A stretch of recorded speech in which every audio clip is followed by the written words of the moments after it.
The Imitation of Christ, Book 1, Useful Reminders for the Spiritual Life, Chapter 16, of Putting Up with Others' Faults.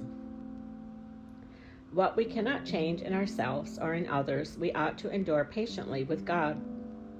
We ought to endure patiently until God wishes it to be otherwise. Perhaps it is this way to try our patience, for without trials our merits count for little. Nevertheless, when you run into such problems, you ought to pray that God may find it fitting to help you, and that you may bear your troubles well. If anyone who is spoken to once or twice will not listen and change his ways, do not argue with him, but leave it all to God. For he knows well how to turn bad things into good.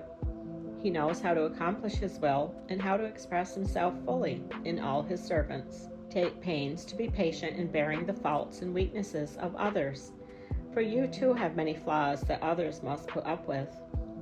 If you cannot make yourself as you would like to be, how can you expect to have another person entirely to your liking?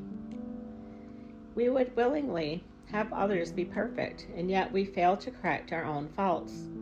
We want others to be strictly corrected, and yet we are unwilling to be corrected ourselves. Other people's far-ranging freedom annoys us, and yet we insist on having our own way. We wish others to be tied down by rules, and yet we will not allow ourselves to be held in check in any way at all. It is evident how rarely we think of our neighbor as ourselves. If everything were perfect, what would we have to endure from others for God's sake? But now God has so arranged things that we may learn to bear each other's burdens. For no one is without faults. No one is without burdens. No one is wholly self-sufficient. No one has enough wisdom all by himself. That being the case, we must support and comfort each other.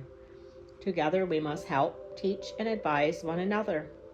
For the strength that each person has will best be seen in times of trouble. Such times do not make us weak. They show what we are.